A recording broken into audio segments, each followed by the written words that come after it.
Every single day, we're faced with moments that test our patience and rattle our calm. Whether it's a traffic jam when you're already late, a co-worker's irritating habits, or your phone battery dying in the middle of an important call, life seems full of these little battles. It's not just about these minor irritations, though. It's about how we respond to them that shapes our days and ultimately our lives. Today we're diving deep into the ancient wisdom of Stoicism, a philosophy that teaches us not just to survive these moments, but to thrive in them. Stoicism provides us with the tools to transform daily frustrations into opportunities for personal growth and inner peace. By the end of this video, you'll not only understand why these principles have influenced some of the world's greatest minds for centuries, but you'll also have practical strategies that you can apply right now, today, to start living a more resilient and fulfilling life. So let's embark on this journey together, exploring how the calm logic of Stoicism can help us control our reactions, cultivate serenity, and bring about profound personal transformation. If you appreciate what we're diving into today and want to keep learning together, do me a simple free favor by hitting the subscribe button, and make sure you don't skip any part of the video to get the full transformative insights we're about to explore. Let's get started. Lesson number 1: recognizing anger as natural. It's important to remember that everyone feels angry sometimes. It's part of being human. But here's where Stoicism steps in with its profound wisdom. Stoicism teaches us that while we can't always control what happens to us, we can control how we respond. This is pivotal in transforming our relationship with anger. Think about it. When something goes wrong or someone frustrates us, our first instinct might be to react with anger. But what if, instead, we paused and considered this reaction? Stoicism encourages us to see these moments as opportunities to practice virtues like patience, understanding, and resilience. By acknowledging anger as a natural emotion, we set the stage for learning how to handle it more effectively. The Stoic philosophers like Epictetus and Marcus Aurelius often discussed the concept of not being swayed by external events, but instead focusing on our internal responses. They believed that our emotions, including anger, come from our judgments about events, not the events themselves. So, when we feel angry, it's often because we're placing a particular value or judgment on what's happened. This understanding opens up a powerful opportunity for us. Each time we feel anger rising, we can ask ourselves, what judgment am I making about this situation? Is there another way to view it? This is not about suppressing or denying your anger. It's about understanding it. By getting to the root of what triggers our anger, we can start to change our responses. For instance, if you get cut off in traffic and feel the anger bubbling up, recognize this as a chance to examine why you react this way. Is it really the action of the other driver, or is it your belief that your route should be obstacle-free? Moreover, acknowledging anger helps us to empathize with others who might also struggle with their emotions. This empathy can deepen our connections and improve our interactions. It's about compassion, both for ourselves and for others, as we navigate the complexities of human emotions. Lesson number 2: focus on what you can control. This idea is at the heart of Stoic philosophy and is incredibly liberating once you truly grasp it. Think about it. So much of our frustration and anger stems from situations or people we simply can't change, no matter how much we might want to. The Stoics, like the wise Marcus Aurelius, taught that the real power lies in recognizing the difference between what we can control and what we can't. You control your thoughts, your decisions, and your actions. That's it. Everything else is more or less out of your hands. Other people's actions, the weather, the past, and much of the future. But here's where it gets interesting. By focusing on our own reactions and attitudes, we reclaim a tremendous amount of power. Instead of wasting energy on the uncontrollable, we invest it in what we can actually influence. Let's make it practical. Say you're working on a group project and someone isn't pulling their weight. It's easy to get frustrated, right? You might even feel your temper rising, but ask yourself, what part of this situation can I actually control? You can't make your teammate work harder, but you can control how you respond to the challenge. Maybe it's a conversation about expectations, or perhaps it's reallocating work within the group. By shifting your focus like this, you not only reduce your own stress, but also open up more constructive ways to address the problem. Another aspect of this Stoic principle is accepting that some things are just beyond our control.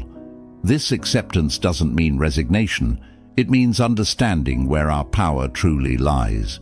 It's about not letting external events dictate your peace of mind.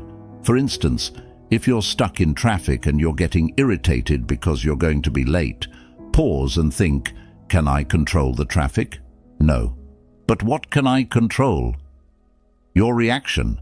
Maybe you turn on an audiobook or some calming music, or use the time to think through your day.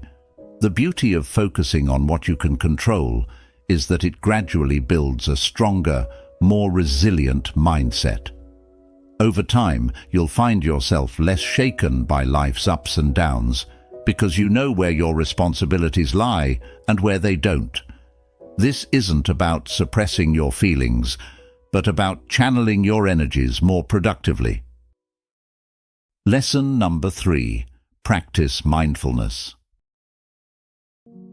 This is about being fully present in the moment, aware of where we are and what we're doing, without being overly reactive or overwhelmed by what's going on around us.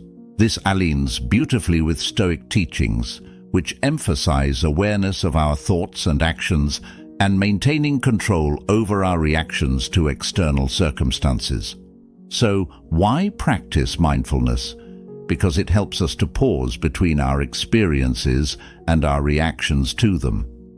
By becoming more mindful, we can choose responses that align with our values and goals instead of getting swept away by emotions.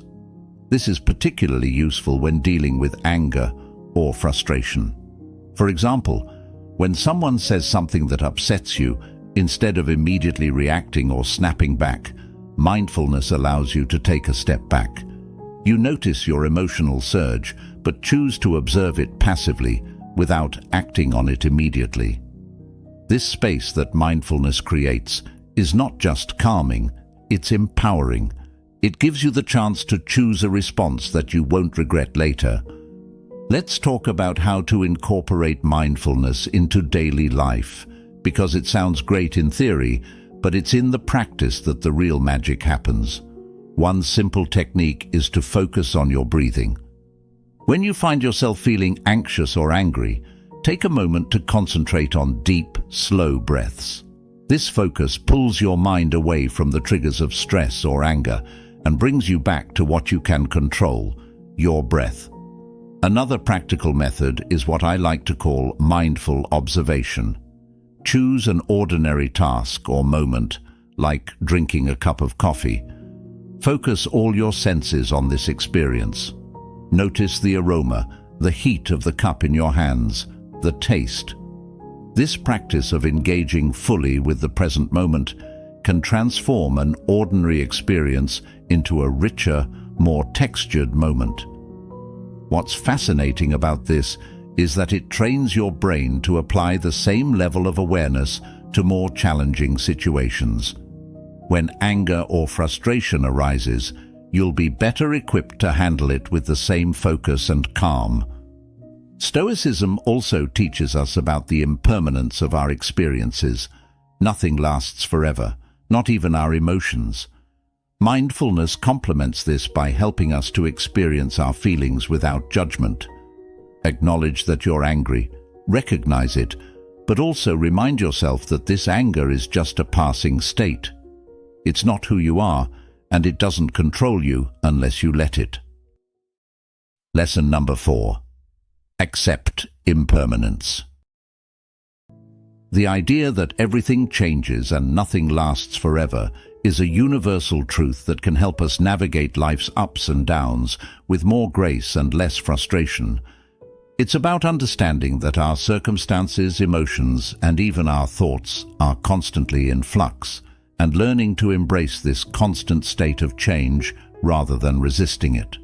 Think about how often we get upset because things didn't go as planned. Maybe it was a job promotion that didn't come through, a relationship that ended unexpectedly, or a sudden change in our health. Our first reaction might be to resist these changes, to get angry or sad. But Stoicism invites us to look at these situations differently, through the lens of impermanence. When we truly grasp that nothing is permanent, we start to realize that our anger or disappointment is also temporary. This doesn't diminish the importance of our feelings, but gives us a more balanced perspective on them. Embracing impermanence allows us to live more in the present and worry less about the past and the future. If you know that everything is temporary, you begin to appreciate your experiences and the people around you more deeply. You don't take things for granted because you're aware that circumstances can change at any moment. This awareness can be incredibly freeing. It reduces the sting of negative events and enhances the joy of positive ones. Now, how do we practice accepting impermanence in daily life? Start by reflecting on the transient nature of your surroundings and experiences. For example, watch how the seasons change, observe how your feelings shift throughout the day, or how your relationships evolve over time. These observations can be reminders that change is the only constant. Another way to integrate this into your life is by adjusting how you respond to disruptions or unexpected changes. Instead of reacting with frustration when something doesn't go your way, take a moment to acknowledge that this change is part of a bigger flow of life. It's an opportunity to adapt and grow. Think about a time when something didn't work out as you had hoped, and then something better came along. Often, it's only in hindsight that we see how these changes were beneficial.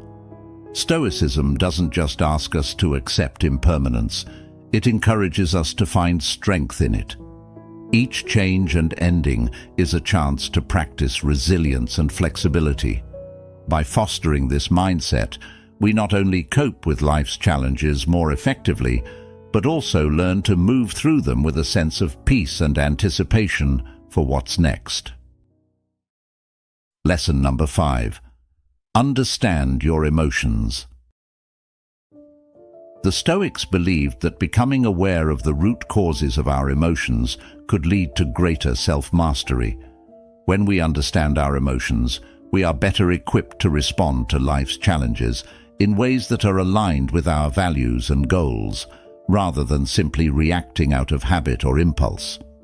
Every emotion we experience, whether it's anger, joy, sadness, or fear, is triggered by our perceptions of the world around us. For example, if you feel angry when someone interrupts you while speaking, it's worth exploring why. Is it because you feel disrespected? Or perhaps it reflects a deeper insecurity about your voice being heard? By digging into these questions, you can begin to understand not just your reactions, but also the beliefs and values that underlie them. This understanding is crucial because it gives you the opportunity to change your perceptions and, consequently, the way you feel. Stoicism teaches us that our emotions are predicated on our judgments. The good news is that judgments can be examined and changed. So, when you feel a strong emotion, try to step back and ask yourself, what am I believing right now? Is this belief true? Is it helpful? This kind of questioning can be very powerful. It allows you to shift your perspective and choose a different emotional response, one that serves you better. For instance, if you're feeling anxious about a work presentation, it might be because you believe that you must perform perfectly in order to be respected. But is this really true? Likely, your colleagues value your effort and sincerity more than perfection. Recognizing this can alleviate some of your anxiety and help you approach the situation with more calmness and confidence.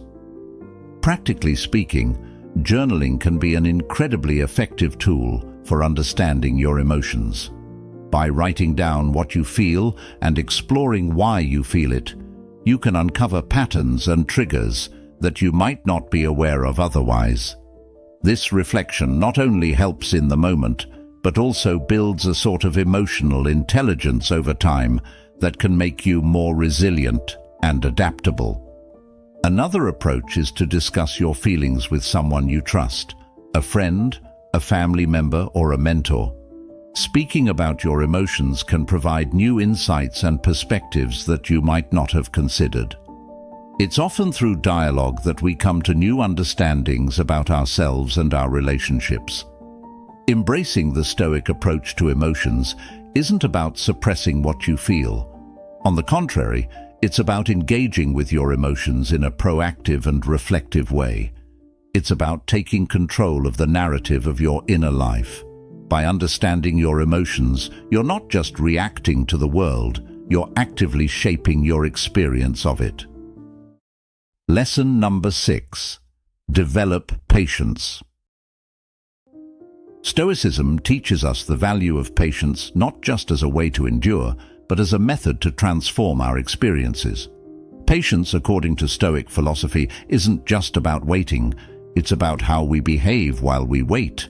It's about maintaining our composure and dignity in the face of life's delays and challenges, understanding that these are often outside our control. In our daily lives, we encounter countless situations that can trigger impatience, from a slow-moving line at the grocery store to a traffic jam or a delayed response from a colleague.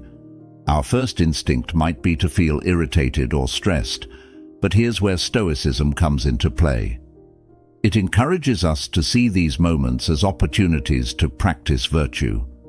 Every instance of delay is a chance to exercise patience, to reinforce our ability to stay calm and collected. So, how can we develop patience in practical terms? One effective approach is to adjust our expectations. Often, our impatience stems from a mismatch between our expectations and reality. If we start by acknowledging that delays and obstacles are natural parts of life, we're less likely to get upset when they occur. This doesn't mean lowering our standards, but rather aligning our expectations with the fact that the world won't always operate according to our preferences. Another key method is to use the moments of waiting as opportunities for growth and reflection. If you're stuck in traffic, instead of fuming over the delay, you can turn it into a valuable time. Listen to an audiobook, practice deep breathing, or simply reflect on your day. This shift in perspective turns a frustrating situation into a productive or relaxing one. Practicing mindfulness is also a powerful ally in developing patience. By being present in the moment and fully engaging with it, we can distance ourselves from the feelings of urgency and restlessness that often accompany waiting. Mindfulness helps us cultivate a peaceful state of mind that buffers us against the stirrings of impatience. Stoicism not only advocates for patience, but also for understanding the impermanence of our current state. Remembering that this too shall pass can help us endure unpleasant situations. Whether it's waiting for a delayed flight or enduring a long recovery from an illness, the knowledge that it is temporary makes it more bearable. Finally, celebrating small victories is crucial in developing patience. When you manage to stay calm during a situation that would normally make you impatient, acknowledge and reward yourself for this achievement. This reinforces the behavior and makes it more likely to become a habit. Lesson number 7. Practice forgiveness. This is one of those transformative experiences that not only changes the way we relate to others, but also profoundly affects our inner peace. Forgiveness, in the Stoic sense, is not about condoning wrongdoings or forgetting the harm done. It's about freeing ourselves from the emotional burden that comes from carrying grudges. Forgiveness requires a strong sense of self-awareness and control over one's emotions, qualities that Stoics strive to develop. It involves recognizing that our anger and hurt, while natural and valid responses to perceived injustices, are ultimately within our control. This doesn't mean that the process is simple or immediate. Forgiveness can be challenging. It often requires a deliberate, concerted effort to let go of deep-seated feelings of injustice. Consider the power that comes from deciding not to allow someone else's actions to disturb your inner tranquility. This is the essence of Stoic forgiveness. It's about making a conscious choice to not let past actions continually affect your present state of mind. This decision helps you reclaim your emotional energy and focus it on more constructive pursuits that align with your values and goals. Now, how do we start practicing forgiveness in everyday life? It begins with the recognition that all humans are fallible, ourselves included. We all make mistakes, sometimes out of ignorance, sometimes out of malice. Reflecting on our own shortcomings can help us develop empathy towards others, making it easier to forgive. Another Stoic practice is to consider the bigger picture. Often, the things we hold on to are not as significant in the grand scheme of our lives. By focusing on our long-term well-being, which is bolstered by peace and harmony, the immediate sting of grievances can be mitigated. Practicing forgiveness also involves actively reframing our narratives. Instead of viewing yourself as a victim, which can perpetuate feelings of anger and helplessness, try to see yourself as a survivor, or even a hero of your story, one who has overcome challenges and emerged stronger. This shift in perspective not only facilitates forgiveness, but also empowers you in your life's journey. Moreover, engaging in meditation or mindfulness exercises can assist in the process. These practices help calm the mind and provide the space needed to process emotions more rationally and less reactively. As you sit quietly and focus on your breath, allow thoughts of forgiveness to enter your mind, picturing those you feel have wronged you, and imagine sending them thoughts of goodwill.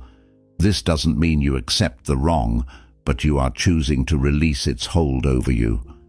Finally, it's important to understand that forgiveness is a process, sometimes a lengthy one.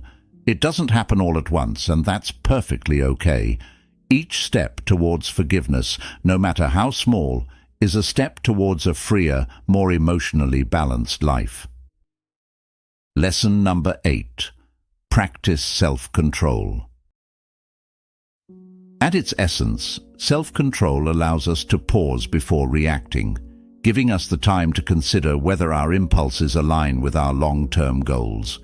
For instance, if you're trying to lead a healthier lifestyle, self-control is what helps you choose not to eat that late-night junk food.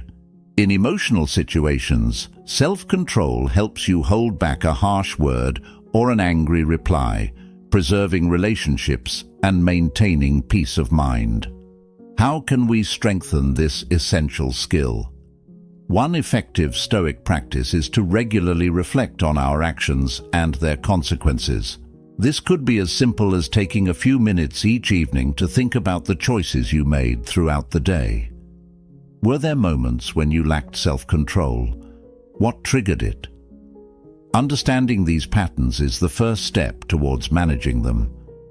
Another powerful technique is to set clear, personal rules for behavior based on your values. Stoicism teaches us that living according to rational principles is key to a good life. By setting and following your own rules, for example, not checking your phone during meals or limiting time spent on social media, You exercise self-control in ways that directly improve your daily life and well-being. Visualization is another tool that can be incredibly helpful. Before entering a situation where you know you might be tempted to act impulsively, take a moment to visualize yourself handling the situation with calm and restraint. Imagine the satisfaction you'll feel from acting in accordance with your principles. This mental rehearsal can make it much easier to keep your cool in the heat of the moment. It's also beneficial to gradually increase your tolerance for discomfort, which is a big part of what self-control is all about. The Stoics believed that by voluntarily exposing ourselves to discomfort, whether it's cold showers, fasting, or resisting urges, we can strengthen our willpower. These practices teach us that we can endure discomfort and that it's often not as bad as we fear. This realization directly feeds into our ability to exercise self-control in more complex emotional or social situations. Lastly, remember that practicing self-control is a journey, not a destination.